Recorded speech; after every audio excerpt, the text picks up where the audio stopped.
Even the country's oldest Latino civil rights group came out against it, yet AOC keeps defending it, saying gender is fluid, language is fluid. Yes, and Latino voters are fluid.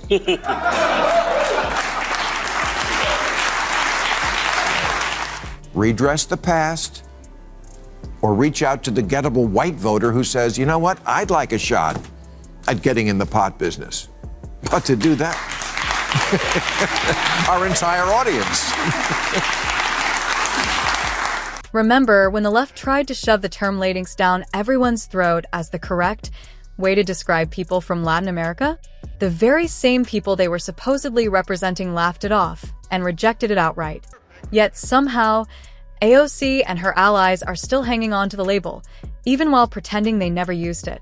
But Bill Maher isn't buying the revisionist spin. On Real Time with Bill Maher, he tore into the ridiculousness of it all. So hit that subscribe button, and let's dive right in. Last week, an 85% Latino congressional district on the border with Mexico, which had always voted heavily Democratic, flipped to the red team. And the campaign manager for the losing Democrat said, "We gave up a reliably Democratic congressional seat for no reason at all. We deserve to know why." Well, aside from your terrible attitude, I'm going to tell you why. Because these voters stopped seeing your candidate as their lawyer. Maher kicked things off by handing Democrats the kind of reality check they never wanted but desperately needed. He reminded them exactly how Trump, the man they swore had zero chance, managed to flip seats they thought were safe.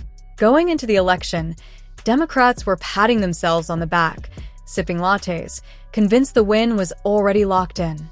All they had to do was show up, pop some confetti, and wait for the celebration. Except voters weren't on the same page. Many had already decided to back Trump. Why? Because their elected leaders weren't actually fighting for the people who put them in office. Instead, they were too busy with identity politics and empty virtue signaling. And surprise, surprise, voters noticed. Message to you was, I'm an American now. I'm here. Be my lawyer, not the lawyer for the migrants showing up in my backyard. Every month I see a new poll reporting how much Latinos despise the woke term Latinx. It's about as popular with them as a reboot of Speedy Gonzales.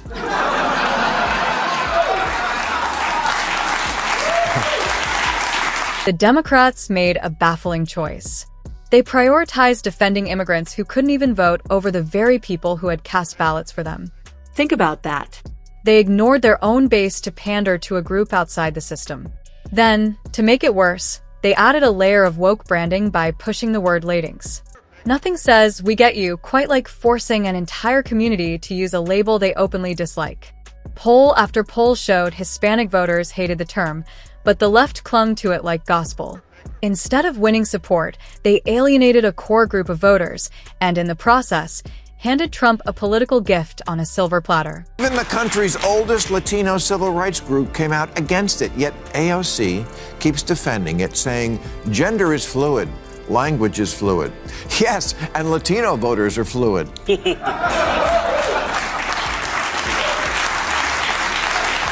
And of course, AOC was front and center.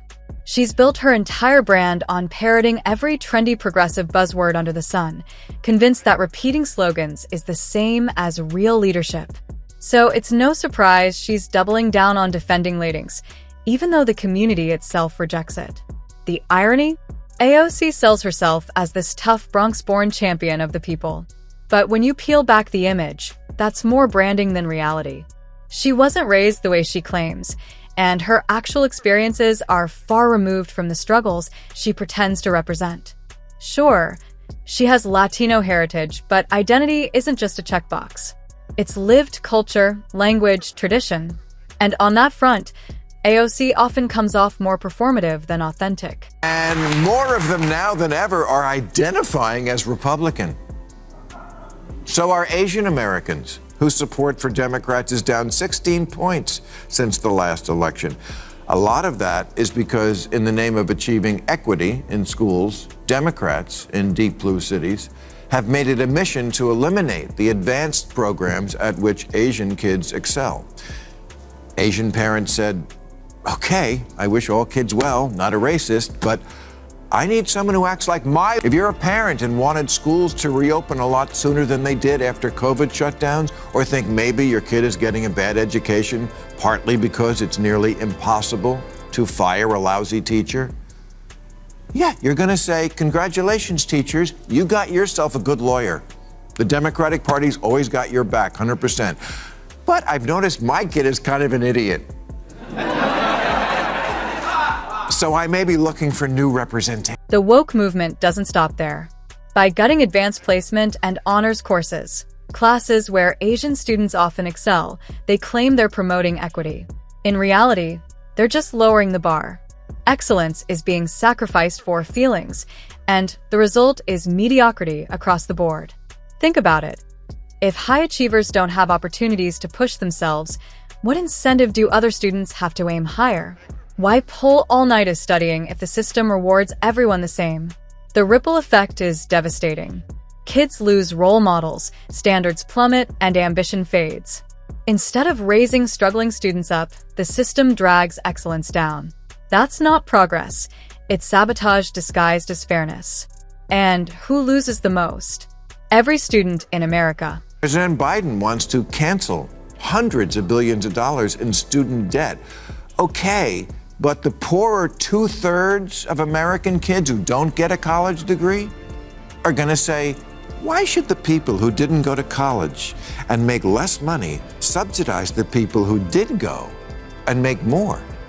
You want me to chip in so some liberal arts college can build a bigger rock wall? You're not my lawyer. The damage to education can't be overstated. We're now seeing the long-term fallout of these policies in real time.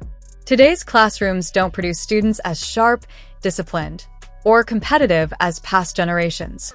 Why? Because instead of lifting kids to meet higher expectations, Democrats lowered the standards and slapped on feel-good labels like equity. The result? A generation less prepared, less ambitious, and less capable of critical thinking. Education was supposed to be the great equalizer. Under woke leadership, it's becoming the great leveler, and not in a good way. It's dumbing kids down, not building them up. That's not reform. That's failure. Universal basic income probably sounds pretty good to a lot of people struggling without a college degree. And a number of cities have been running pilot programs in guaranteed income. But the West Hollywood program had to be suspended because it was unconstitutional. They set up a program where 25 residents were to get $1,000 for 18 months, but only if you identified as LGBT, the rest of that. Why? Because they need money more than any other people? Because no one in West Hollywood will hire a gay person? And then there's the obsession with canceling student loan debt. On the surface, it sounds compassionate. But peel back the layers, and it's just another vote-buying scheme. These students signed for loans knowing full well the cost of their degrees.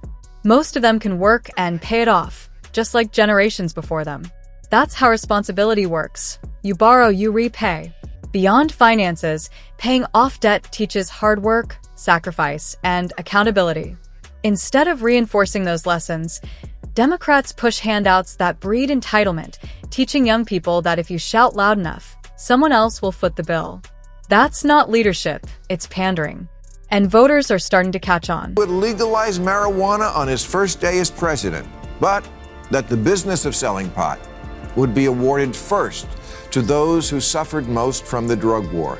And you know what? I can't argue with that instinct. The drug war has been a horrendous instrument of prejudice and punishment for racial minorities. So it seems fair that they jumped the line for weed franchises the way Indians did for casinos. But it's also what's holding up Republican support for legalizing weed nationally, which would be good for everybody. And these are the hard, practical choices the Democrats have to weigh. And let's not forget the nonstop pandering to the LGBTQ+ community. Every speech, every policy rollout, every stunt seems crafted to please one group above all else. But here's the question, what about everyone else? What about straight families struggling to pay bills? What about racial or cultural groups who feel ignored? By pouring so much energy into pleasing one community, Democrats sent a clear message: millions of other voters don't matter as much. Sure, it helped them with one voting bloc, but politics isn't about catering to a single group. While they were busy pandering, they alienated countless others, and the election results reflected it. Redress the past, or reach out to the gettable white voter who says, you know what, I'd like a shot at getting in the pot business. But to do that, our entire audience. Now here's the twist Maher didn't see coming. Republicans, yes, Republicans, are the ones pushing for national marijuana legalization, something Maher has been begging Democrats to deliver for decades. The irony is rich. The very party he's mocked for years might end up giving him exactly what he's always wanted. If Trump actually pulls this off, Maher faces a dilemma. Does he stay loyal to his tribe that talked big but never delivered, or does he swallow his pride, light up, and admit the GOP beat the Democrats at their own game? Either way, if legalization happens under Republicans, it's going to shake up the political landscape in ways no one expected. Interview 10/closing. At the end of the day, Democrats have built their platform on policies that insult voters' intelligence, pander to niche groups, and lower the bar for accountability. From forcing Latinx onto communities that rejected it, to erasing student debt instead of teaching discipline, to lowering education standards in the name of equity, they've made it clear where their priorities lie. And it's not with the hardworking Americans who keep this country running. Meanwhile, Republicans are capitalizing on the opening, even outmaneuvering Democrats on issues like marijuana legalization, something liberals should have owned long ago. Voters are tired of hypocrisy, tired of empty virtue signaling, and come